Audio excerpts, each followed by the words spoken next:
فرمان آخری نبی رسول ہاشمی صلی اللہ تعالیٰ علیہ وآلہ وسلم ہے، اذا نسیتم شیئا،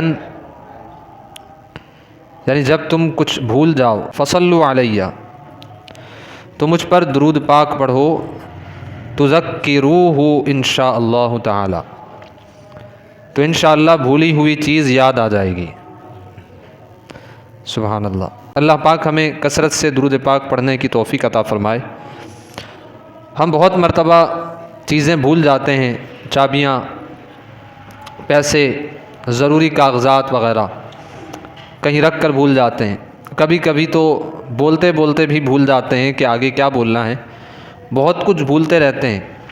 جب بھی ایسا کوئی معاملہ ہو، جب بھی کوئی ایسا معاملہ ہو، فوراً درود پاک پڑھیے، انشاءاللہ بھولی ہوئی چیز یاد آ جائے گی۔ قاضی بن محمد سلطان عالم میر پوری رحمۃ اللہ تعالیٰ علیہ، ایک بزرگ ہوئے ہیں، آپ کی خدمت میں علماء حاضر ہوا کرتے تھے، دینی مسائل پر گفتگو ہوتی تھی۔ کبھی کوئی مسئلہ کتاب سے دیکھنا ہوتا تو آپ کسی کو فرماتے فلاں کتاب سے یہ مسئلہ تلاش کیجیے۔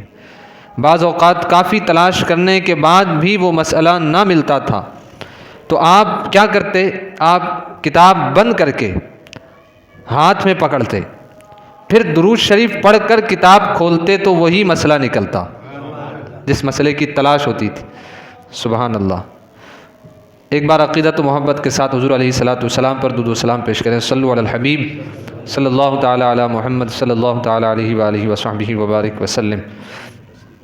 قال اللہ تبارک و تعالی، اللہ جل شانہ فرماتا ہے، وعلم آدم الاسماء كلها ثم عرضهم على الملائکہ وقال انبئونی باسماء هؤلاء ان کنتم صادقین قالوا سبحانك لا علم لنا الا ما علمتنا انك انت العليم الحكيم قال يا آدم انبئهم باسمائهم فلما انبأهم باسمائهم قال الم اقل لكم اني اعلم غیب السماوات والارض واعلم ما تبدون وما كنتم تكتمون۔ اور اللہ نے آدم کو تمام اشیاء کے نام سکھا دیے، پھر ان سب اشیاء کو فرشتوں کے سامنے پیش کر کے فرمایا، اگر تم سچے ہو تو ان کے نام تو بتاؤ۔ فرشتوں نے عرض کی، اے اللہ تو پاک ہے، ہمیں تو صرف اتنا علم ہے جتنا تو نے ہمیں سکھا دیا، بے شک تو ہی علم والا حکمت والا ہے۔ پھر اللہ پاک نے فرمایا، کیا فرمایا؟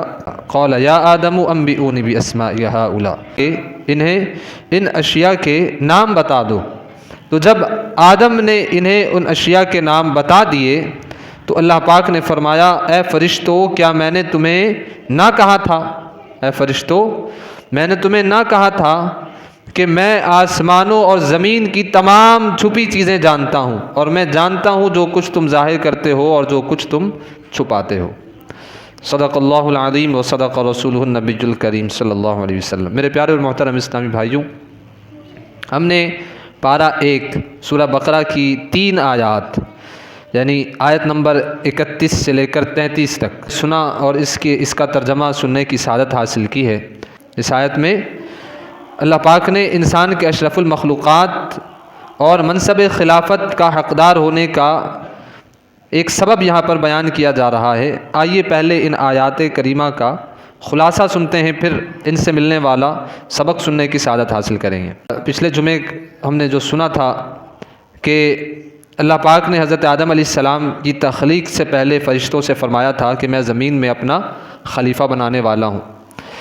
اس پر فرشتوں نے عرض کیا، اے مالک کریم، کیا ایسے کو خلیفہ بنایا جائے گا جو زمین میں فساد پھیلائے گا، خون بہائے گا، جبکہ ہم تیری پاکی بیان کرتے ہیں، تیری حمد و ثنا بیان کرتے ہیں۔ اللہ پاک نے فرمایا، انی اعلم ما لا تعلمون، بے شک میں وہ جانتا ہوں جو تم نہیں جانتے۔ یہ ایک جواب تھا، یہ ایک جواب جو اللہ پاک نے مختصر طور پر فرشتوں کو ارشاد فرمایا تھا۔ اس کی تفصیل اور وضاحت یوں کی گئی کہ اللہ پاک نے حضرت آدم علیہ السلام کی تخلیق فرمائی اور انہیں علم الاسماء یعنی ناموں کا علم عطا فرمایا۔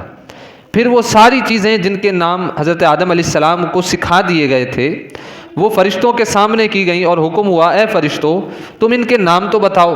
فرشتے چونکہ ان چیزوں کے نام نہیں جانتے تھے، انہوں نے لہٰذا عاجزی کے ساتھ عرض کیا اے رب کریم تو پاک ہے، ہم تو صرف اور صرف اتنا ہی جانتے ہیں جتنا تو نے ہمیں سکھا دیا۔ اب اللہ پاک نے حضرت آدم علیہ السلام کو فرمایا اے آدم آپ ان سب چیزوں کے نام بتائیے۔ حضرت آدم علیہ السلام نے ان تمام چیزوں کے نام بتا دیے۔ اس پر اللہ پاک نے فرمایا اے فرشتوں کیا میں نہیں کہتا تھا میں وہ جانتا ہوں جو تم ظاہر کرتے ہو اور وہ بھی جانتا ہوں جو تم چھپاتے ہو۔ اب یہ ان آیات کا مضمون ہے۔ اب آئیے آیات اور اس کا ترجمہ سنتے ہیں۔ تو رب تعالیٰ نے سب سے پہلے یہاں پر جو بیان فرمایا وَعَلَّمَ آدَمَ الْأَسْمَاءَ كُلَّهَا، وَعَلَّمَ آدَمَ الْأَسْمَاءَ كُلَّهَا، اور اللہ پاک نے آدم کو تمام اشیاء کے نام سکھا دیے۔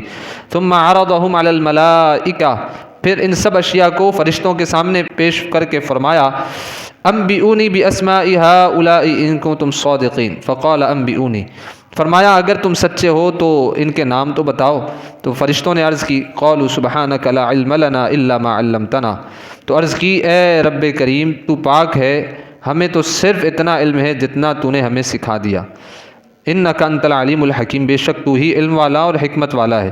قال یا آدم انبئہم باسمائہم، پھر اللہ پاک نے فرمایا اے آدم تم انہیں ان اشیاء کے نام بتا دو۔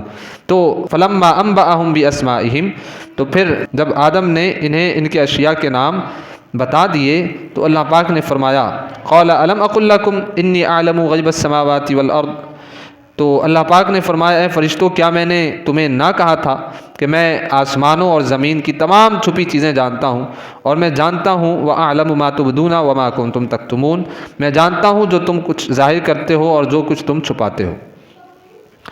میرے پیارے اور محترم اسلامی بھائیوں، اس آیت کریمہ کی روشنی میں سب سے پہلے تو حضرت آدم علیہ السلام کے علم کی وسعت پر ذرا غور فرمائیے۔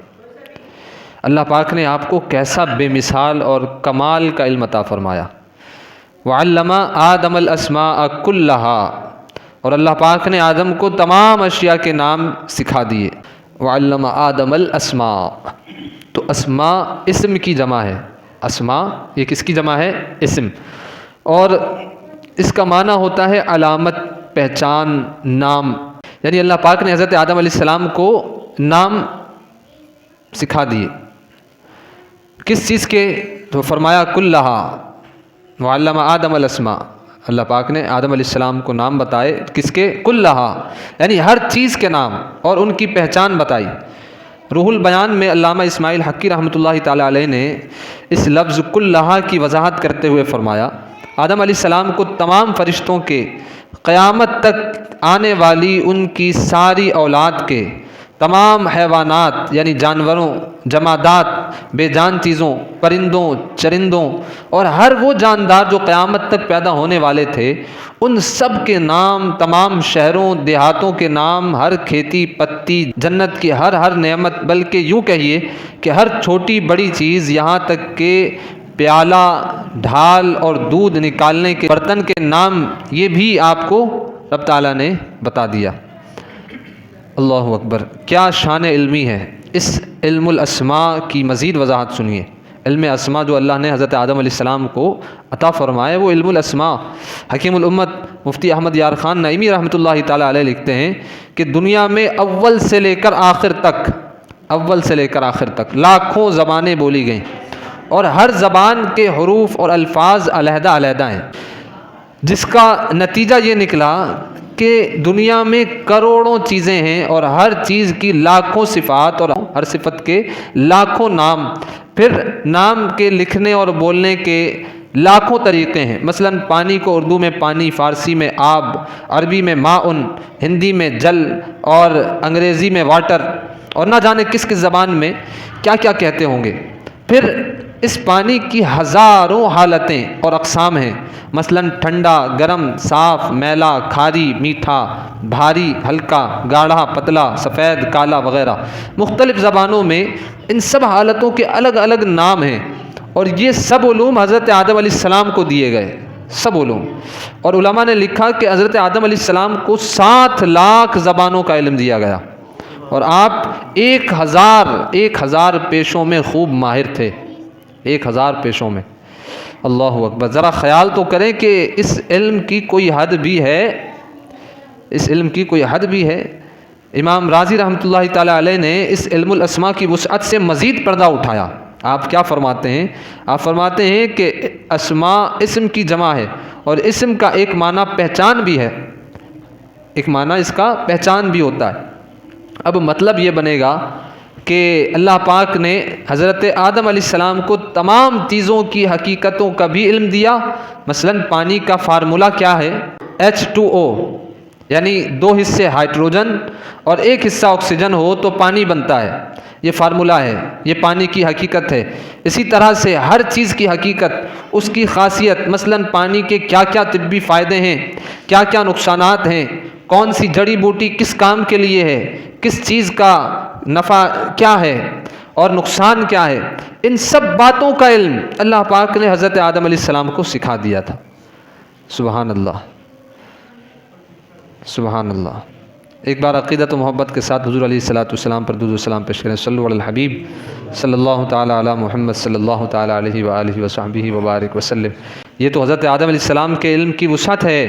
اب ذرا غور کیجئے، حضرت آدم علیہ السلام کے بھی آقا سید الانبیاء امام الانبیاء سیدنا مولانا محمد الرسول اللہ صلی اللہ علیہ وسلم کے علم کا کمال کیا ہوگا. آپ کا کمال بھی دیکھیے. آپ صلی اللہ علیہ وسلم نے ارشاد فرمایا، کیا ارشاد فرمایا؟ علمت الاسماء کلہا کما علم آدم الاسماء کلہا. فرماتے ہیں جیسے آدم علیہ السلام کو تمام اسماء کا علم دیا گیا تھا، ایسے ہی مجھے بھی تمام اسماء کا علم دیا گیا ہے. سبحان اللہ، سبحان اللہ. یہ تو علم الاسماء کی بات ہے. اب رب کائنات نے اپنے محبوب کے علم کے متعلق فرمایا وَعَلَّمَكَ مَا لَمْ تَكُنْ تَعْلَمْ. سبحان اللہ. فرمایا اور آپ کو وہ سب کچھ سکھا دیا جو آپ نہ جانتے تھے. اللہ اکبر. اس میں نہ نام کا ذکر ہے نہ حروف کا، بلکہ مطلق بغیر کسی قید و بند کے کیا فرمایا؟ اے محبوب آپ جو کچھ نہیں جانتے تھے ہم نے آپ کو سکھا دیا. سبحان اللہ. وہ علم الاسماء جو حضرت آدم علیہ السلام کو دیا گیا تھا وہ تو ہمارے محبوب صلی اللہ علیہ وسلم کے دریائے علم کا ایک قطرہ ہے، ایک قطرہ ہے. جب اس علم کی یہ شان ہے کہ اس کی وسعت کا اندازہ نہیں ہو سکتا تو علم مصطفیٰ کی وسعت کا عالم کیا ہوگا؟ اس کا اندازہ کون لگا سکتا ہے؟ امام بوصری رحمۃ اللہ تعالی علیہ لکھتے ہیں لَكَ ذَاتُ الْعُلُومِ مِنْ عَالِمِ الْغَيْبِ وَمِنْهَا لِآدَمَ الْأَسْمَاءُ. یعنی اے محبوب آپ کو عالم غیب سے بے شمار علم عطا کیے گئے. وہ علم الاسماء جو حضرت آدم علیہ السلام کو دیا گیا تھا آپ کے بے شمار علوم میں سے ایک علم ہے. اللہ اکبر. عالم کی خبر رکھتے ہیں گر وہ تو عجب کیا، بھیجا ہے خدا نے انہیں ہر علم سکھا کر، بھیجا ہے خدا نے انہیں ہر علم سکھا کر. تعلیم دی ایک نام کو جبریل امی نے، تعلیم دی ایک نام کو جبریل امی نے، عالم کیا اللہ نے خود ان کو پڑھا کر. سبحان اللہ، سبحان اللہ. بعض لوگوں کو یہ وہم ہوتا کہ شیطان کی معلومات پیارے آقا صلی اللہ علیہ وسلم کے علم سے زیادہ ہیں. مشہور مفسر قرآن حکیم الامت مفتی احمد یار خان نعیمی علیہ رحمہ ان کے اس وہم کی کاٹ کرتے ہوئے لکھتے ہیں. کیا لکھتے ہیں ذرا غور کیجئے.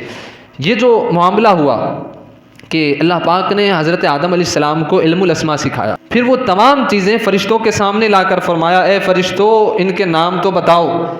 یہ معاملہ اس وقت کا ہے جب شیطان لعین، اس وقت وہ مردود نہیں ہوا تھا، اس کے مردود ہونے سے پہلے کا ہے یہ معاملہ. یعنی فرشتوں کی اس جماعت میں شیطان بھی موجود تھا. یہ سوال شیطان سے بھی ہوا تھا اور شیطان حضرت آدم علیہ السلام سے حسد بھی کرتا تھا. اگر شیطان کا علم حضرت آدم علیہ السلام کے علم سے زیادہ ہوتا تو شیطان ضرور ان چیزوں کے نام بتا دیتا، مگر حضرت آدم علیہ السلام کے سامنے اس کا علم بہت کمزور تھا، اس لیے وہ ان چیزوں کے نام نہ بتا سکا. اب ذرا غور فرمائیے، جب شیطان کا علم حضرت آدم علیہ السلام کے علم سے بھی کم ہے تو امام الانبیاء محمد الرسول اللہ صلی اللہ علیہ وسلم کے علم سے کیسے بڑھ سکتا ہے؟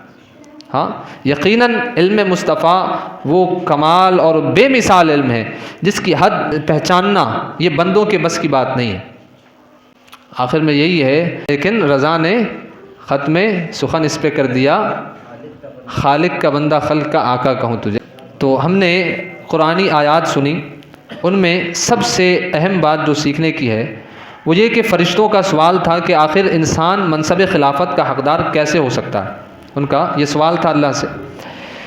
اس کے جواب میں اللہ پاک نے انہیں بتایا نہیں بلکہ دکھا دیا کیا کہ حضرت آدم علیہ السلام چونکہ ان سے علم میں فوقیت رکھتے ہیں، ان کا علم فرشتوں کے علم سے زیادہ ہے، لہٰذا آدم علیہ السلام منصب خلافت کے حقدار ہیں. جب فرشتوں نے حضرت آدم علیہ السلام کا علمی مقام اور مرتبہ دیکھ لیا تب انہیں حکم ہوا کہ اب انہیں سجدہ کرو. پھر فرشتوں نے آپ کو سجدہ کیا اور عملی طور پر آپ کی تعظیم کر کے آپ کی خلافت کو تسلیم کر لیا. اب یہاں سے ہمیں علم کی فضیلت معلوم ہوتی ہے اور یہ پتہ چلتا ہے کہ انسان کو جو خوبیاں دی گئی ہیں اسے اشرف المخلوقات بنایا گیا ہے، اور ان میں جو بنیادی ترین خوبی ہے جو اصل میں انسان کو اشرف المخلوقات اور منصب خلافت کا حقدار بناتی ہے وہ کیا ہے؟ وہ علم ہے. اس لیے ہمیں چاہیے کہ ہم بھی ضرور علم دین سیکھیں. شیخ ابن عربی رحمۃ اللہ تعالیٰ علیہ لکھتے ہیں کہ انسان دو قسم کے ہیں. ایک انسان تو وہ ہے جسے حیوان ناطق کہتے ہیں. حیوان ناطق یعنی بولنے اور سمجھنے والا جاندار. ہر وہ شخص جو حضرت آدم علیہ السلام کی اولاد میں سے ہے وہ حیوان ناطق ہے. دوسرا وہ ہوتا ہے انسان کامل. کیا؟ انسان کامل. اور یہ اصل میں وہ ہے جو خلافت کا حقدار ہے، جسے اشرف المخلوقات کہا گیا ہے. یہی اصل میں انسان ہے. اور یہ انسان کامل ہوتا کون ہے؟ آپ فرماتے ہیں کامل ترین انسان انبیاء کرام علیہ السلام ہے. پھر ان کے بعد وہ انسان کمال تک پہنچتے ہیں جو انبیاء کرام علیہ السلام کے وارث ہوتے ہیں. انبیاء کرام علیہ السلام کے وارث کون ہیں؟ بڑی مشہور حدیث پاک ہے. رسول ذیشان صلی اللہ علیہ وسلم نے ارشاد فرمایا.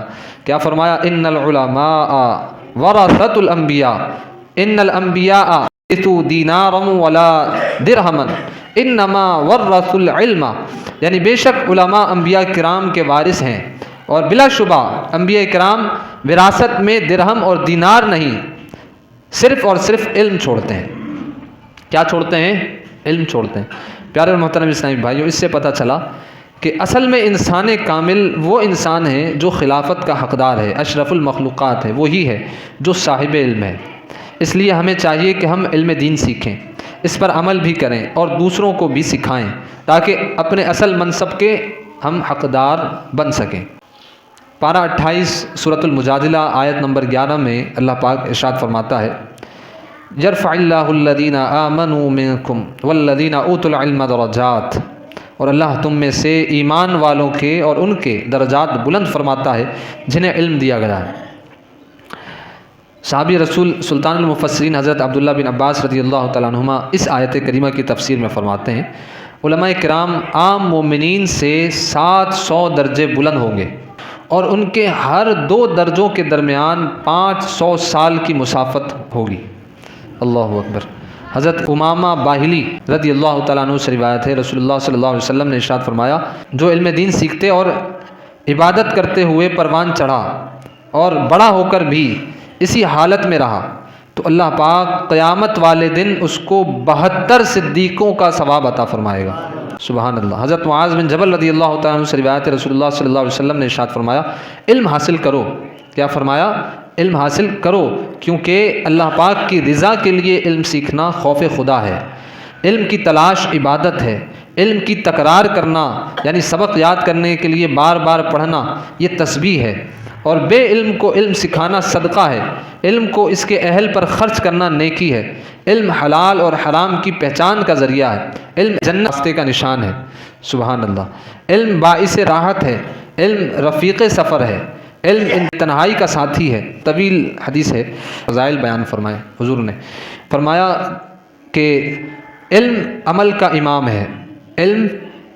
عمل علم کے تابع ہے کہ علم جب بندہ سیکھتا ہے تو علم پھر عمل کو پکارتا ہے. اب بندہ اگر اس پر عمل کر لیتا ہے اس علم پر تو گویا کہ اس نے اپنے علم کو محفوظ کر لیا، اور اگر عمل نہیں کرتا تو پھر وہ علم بھی رخصت ہو جاتا ہے. علم کے ساتھ عمل بھی ہونا چاہیے. اللہ پاک ہمیں علم نافع عطا فرمائے. یار محترم اسلامی بھائیوں، عام طور پر جب علم کی بات ہوتی ہے تو بعض لوگ کہتے ہیں کہ آخر علم دین سیکھنا ہی کیوں ضروری ہے؟ دنیاوی علم بھی تو علم ہی ہے، پھر علم کے ساتھ دین کی قید کیوں لگائی جاتی ہے؟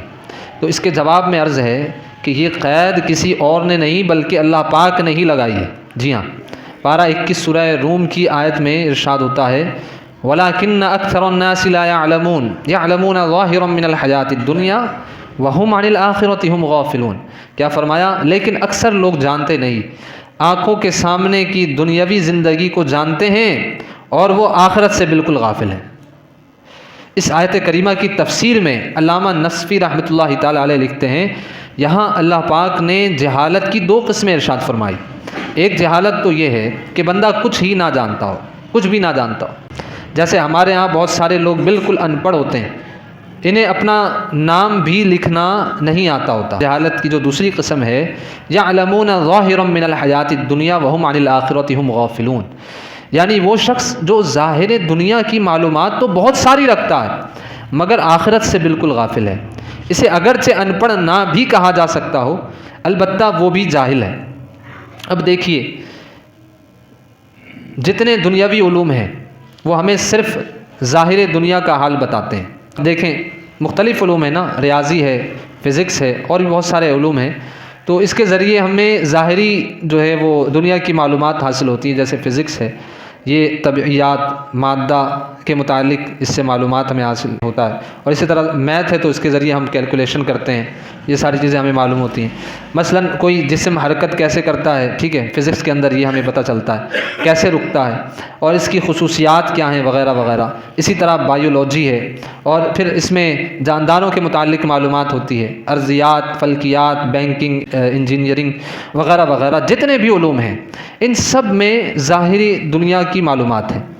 آخرت کی معلومات مثلا اللہ پاک کی پہچان، رسول اللہ صلی اللہ علیہ وسلم کی شان، جنت اور دوزخ، قیامت کی معلومات، آخرت میں کیا چیزیں نقصان دہ ہیں، کون سی چیز نفع دے گی، آخرت میں نجات کا دار و مدار کس بات پر ہے، ایمان کیا ہے، نیکی کسے کہتے ہیں، باطنی بیماریاں کیا ہیں، تو اور ان کے پھر علاج کیا ہیں وغیرہ وغیرہ، ان سب کی معلومات ہمیں کہاں سے ملتی ہے؟ قرآن کریم سے ملتی ہے، حدیثوں سے ملتی ہے، علماء دین کی جو ہے وہ لکھی ہوئی کتابوں سے ملتی ہے، اور اسی کو علم دین کہا جاتا ہے۔ لہذا ضرورتاً دنیاوی علوم پڑھنا اگرچہ جائز ہے مگر اخروی لحاظ سے فضیلت صرف علم دین ہی کی ہے، اخروی لحاظ سے۔ اب دنیا کو جس طرح سے ہم بہتر بنانے کے لیے دنیاوی علوم سیکھتے ہیں تو آخرت کی بھی فکر ہمیں کرنی چاہیے، اور اس کے لیے پھر اس کے متعلق احکام سیکھنے چاہیے تاکہ ہم آخرت میں کامیاب ہو جائیں۔ اب دیکھیں دنیاوی زندگی تو بہت تھوڑی ہے نا، مختصر زندگی ہے، 60-70 سال، زیادہ سے زیادہ 100 سال کوئی جی لے۔ آج کے دور میں تو بہت مشکل سے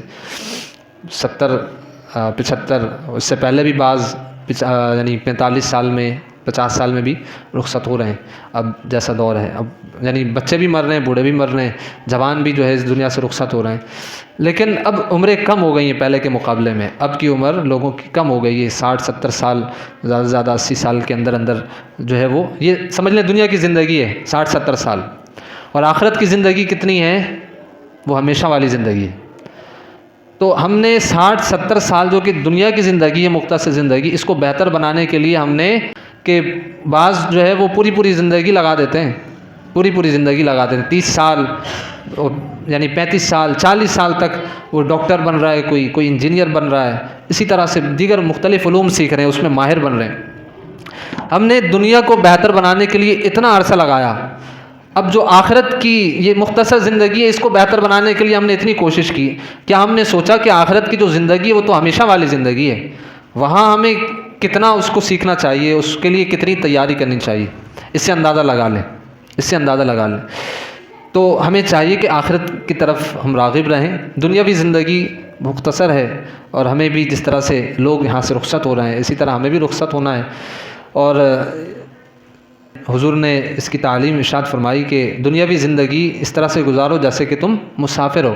مسافر اپنے ساتھ بہت زیادہ سامان نہیں رکھتا، کیونکہ اگر زیادہ سامان رکھے گا تو اس کو سفر کرنے میں پریشانی ہوگی، وہ سفر نہیں کر سکتا۔ ایسا ہی ہے، زیادہ سامان ہو جائے تو سفر کرنا مشکل ہو جاتا ہے، اور جتنا کم سامان ہوگا اتنا آسانی سے وہ بندہ پار لگتا ہے۔ یعنی ضرورت کا سامان اس کے پاس ہو، بس ضرورت کے مطابق اس کے پاس سامان ہو، اور وہ آرام سے پھر وہ اپنا سفر طے کر لیتا ہے، اور پھر اس کو یقین ہوتا ہے، ذہن میں یہ بات ہوتی ہے کہ ہمیں یعنی میں یہاں پر جہاں بھی وہ پڑاؤ کرتا ہے تو وہ ایسا نہیں کہ وہاں پر بالکل اور زیادہ آرائش اور زیبائش نہیں کرتا، بلکہ وہاں سے اس کو پتہ ہوتا ہے یہاں سے رخصت ہونا ہے، تو بس حسب ضرورت ہی وہ چیزیں لیتا ہے اور پھر وہاں سے رخصت ہو جاتا ہے۔ تو اسی طرح ہمیں اپنا ذہن بنانا چاہیے کہ یہاں دنیاوی زندگی بھی ہمیں اسی طرح سے گزارنی ہے، مختصر لمحات ہیں۔ تو اللہ پاک سے دعا ہے اللہ پاک ہمیں ان باتوں کو سمجھنے کی توفیق عطا فرمائے، اور ہمیں جو ظاہری علم ہے اس کے ساتھ ساتھ جو دینی علم ہے، دنیاوی علوم ہیں اس کو بھی سیکھیں، اس کے ساتھ ساتھ دینی علوم ہیں اس پر زیادہ ہمیں توجہ دینی چاہیے۔ آخرت کے علوم کے حوالے سے، یعنی دینی علوم کے حوالے سے ہماری توجہ زیادہ ہونی چاہیے۔ ہم اپنے بچوں کو، اگر ہم نے علم دین حاصل ہم نہ کر سکے، ہمارے معاملات ایسے نہیں تھے معاشی معاملات، تو ہم اپنے بچوں کے لیے یہ سوچ کے رکھیں کہ ہم اپنے بچوں کو عالم دین بنائیں۔ آپ نے سنا نا کہ جو علم دین حاصل کرتے ہوئے جو جوان ہو جائے اور اسی حالت میں وہ پھر اس کی وفات ہو، یعنی آخر وقت تک وہ اس حالت میں رہے، تو اس کی فضیلت کیا بیان ہوئی کہ 72 صدیقوں کے برابر اس کو درجات عطا ہوں گے۔ 72، اللہ اکبر، یعنی اولیاء کرام میں سب سے بڑا مرتبہ ہے صدیق کا، سب سے بڑا مرتبہ۔ تو 72 صدیقوں کے برابر آپ نہیں چاہتے کہ میرے بچے کو یہ درجہ مل جائے؟ ہر کوئی یہ چاہے گا کہ میرے بچے کو یہ درجہ مل جائے، اور ہر کوئی چاہے گا کہ کل بروز قیامت مجھے ایک تاج پہنایا جائے جس کی روشنی جو ہے وہ سورج اور چاند سے بھی زیادہ ہو، ہر کوئی چاہے گا۔ تو اس کے لیے کیا کرنا ہے؟ ہم اپنے بچوں کو جو ہے نا علم دین کے لیے وقف کر دیں، علم دین ساتھ ساتھ دنیاوی علوم بھی دیں۔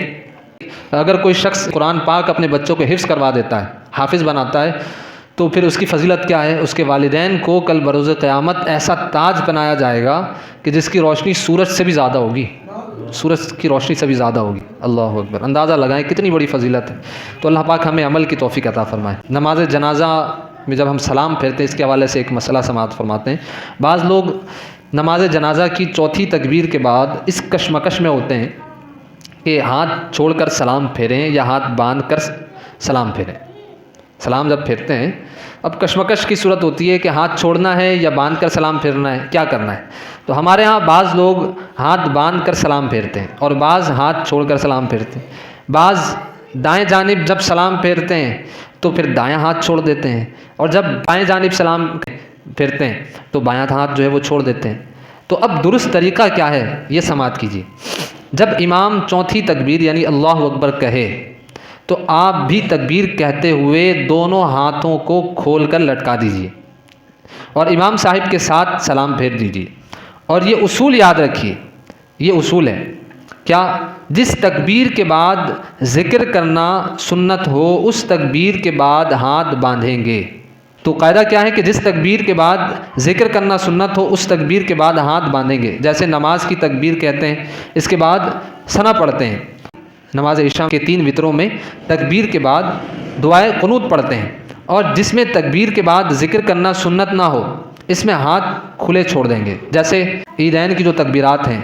تو اب دیکھیں نماز جنازہ میں چوتھی جو تکبیر کہی جاتی ہے اس کے بعد کچھ پڑھنا ہوتا ہے؟ کچھ بھی نہیں پڑھنا ہوتا۔ تو اب کیا کرنا ہے؟ چوتھی تکبیر جیسی ہو ہاتھ چھوڑ دینا ہے اور پھر سلام پھیر دیں گے۔ تو یہ طریقہ ہے۔ اللہ پاک ہمیں عمل کی توفیق عطا فرمائے۔ آئیے ایک وظیفہ بھی سنتے ہیں۔ جو کوئی روزانہ 7 بار، کتنی دفعہ؟ 7 بار عصر کے وقت یا وکیلو پڑھ لیا کرے، یا وکیلو، عصر کے بعد 7 مرتبہ جو کوئی پڑھ لیا کرے، انشاءاللہ آفت سے پناہ پائے گا۔